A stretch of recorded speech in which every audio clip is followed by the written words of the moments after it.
Diyos.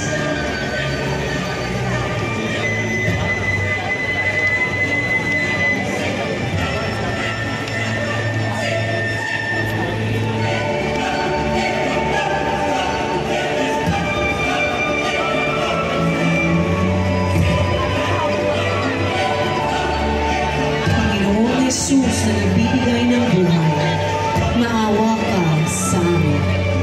Ang pagtangis ni Jesus sa Jerusalem.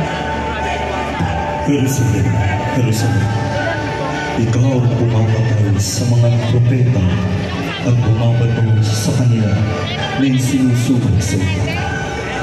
Madalas kong ninanais nang ito ang inyong bahay ay naiwan sa iyong walang natin. Katotohanan, sinasabi ko sa iyo, hindi mo ko makikita hanggang sa dumating ang oras na sasabihin mo, papuri sa Kanya na dumarating sa pangalan ng Panginoon.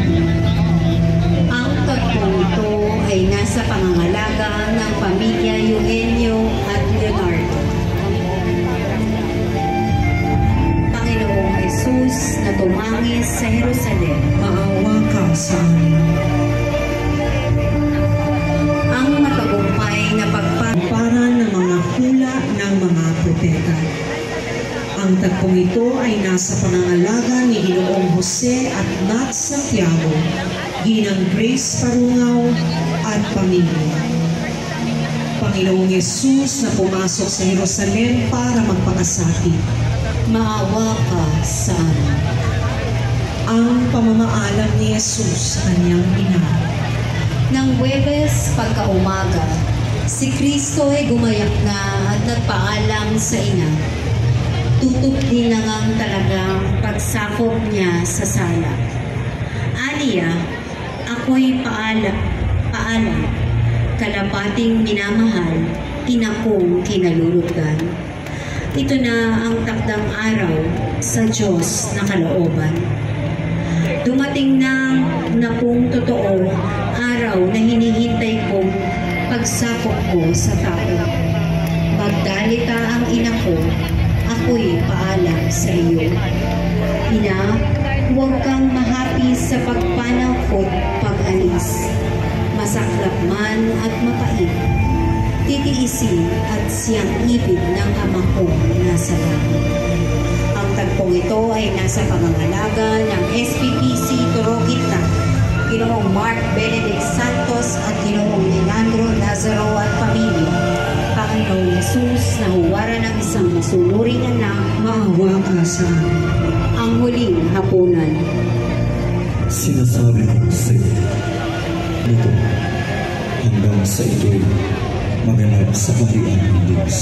Sa huling hapunan ni Jesucristo kasama ang kanyang mga alagad, tinalaga ng Panginoon ang pag-alaala sa Kanya sa pamamagitan ng pagtanggap o pagkain ng tinapay bilang Kanyang katawan at pag-inom ng alak bilang Kanyang dugo. Ito rin ang pagtatalaga ng banal na Eucharistia.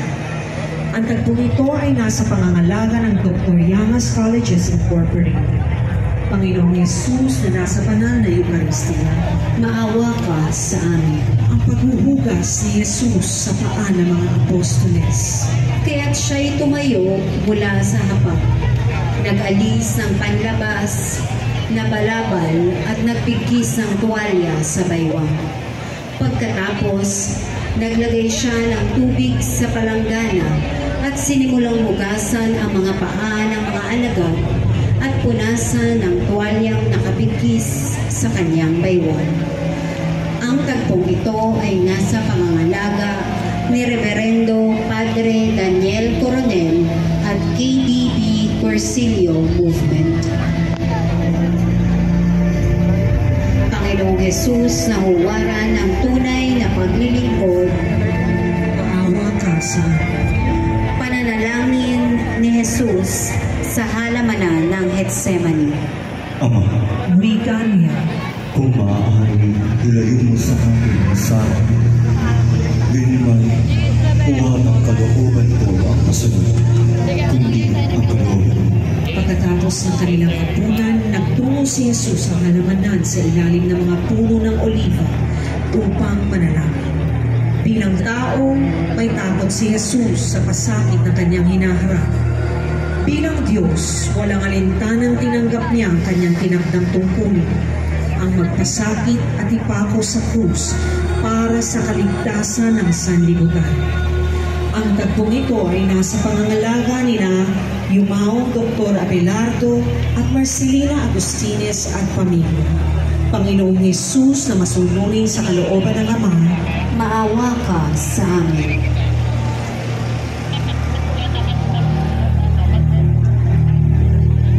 Kanulo ni Judas Iscariote kay Jesus ay kapalit ng 30 pirasong pilak.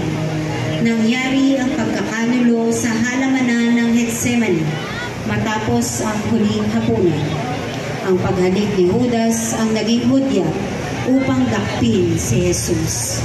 Ang tagpong ito ay nasa pangangalaga nila Ginoong Romeo at Ginang Patricia de la Cruz at pamilya. Panginoong Jesus na ipinagpalit sa 30 salaping pilak, maawa ka sa amin. ang pagdakip kay Jesus. At pinalingan niya ang mga tao at sinabi, Ako ay tulisan at naparito kayo may mga taba at mga pamalo para dakpin ako. Araw-araw, ako'y nagtuturo sa templo at hindi ninyo ako pinakip. ang tagpong ito ay nasa pangangalaga ni Ginoong Ronilo Mariano at pamilya. Panginoong Jesus na nagabos ang kasantu-santuhang mga kamay, Maawa ka sa amin. ang paghagupit kay Jesus sa halihing bato, Hindi siya dapat hatulan ng kamatayan. Wala siyang kasalanan. Kaya't ipapahagupit ko na lamang siya sa kapalalayan. Di mawari ni Poncio Pilato kung bakit gusto ng mga punong kaparian ng mga Hudeo na hatulan niya ang kamatayan si Jesus Cristo. Kaya sa halip na agarang katawan ng kamatayan si Jesus, pinag-utos ni Pilato na hampasin si Kristo ng 40 beses. Animoy tinadhana na di sapat na ang Panginoon ay patawan lamang ng kamatayan. Ang tagpong ito ay nasa pangangalaga ng pamilya Yanga at pamilya Tapang Guadalupe. Panginoong Jesus na siya ng balabal na purpura. Lumapit sila sa kanya at sinabi, Mabuhay ang hari ng mga Hudyo, at kanilang pinagsasampal si Jesus. Ang tagpong ito ay nasa pangangalaga ni Ginang Josefina Santiago, Ginang Imelda Evangelista Cruz at pamilya.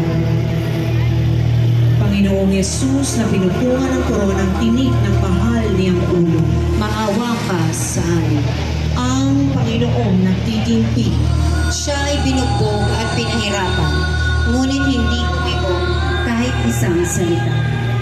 Tulad ay tupang nakatakdang patayin, parang korderong hindi tumututol kahit nagupitan, at hindi umiimig kahit kaunti man.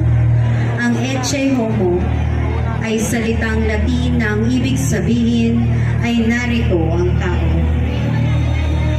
Ang tagpong ito ay nasa pangangalaga ng Yumahong Dr. Manuel at Ginang Ines Ramirez at pamilya.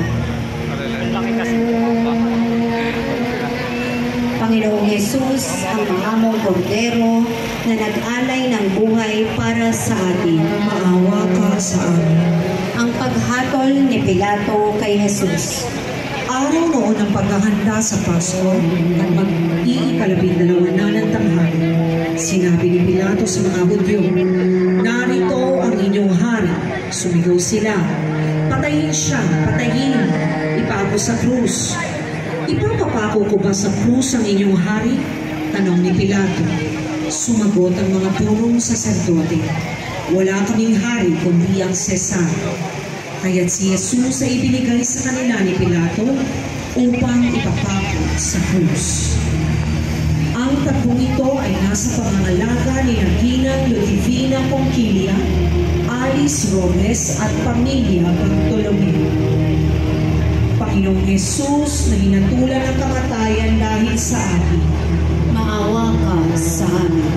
Ang pagpapasan ni Jesus ng krus. Kinuha nga nila si Jesus at lumabas siya pasan ang kanyang krus patungo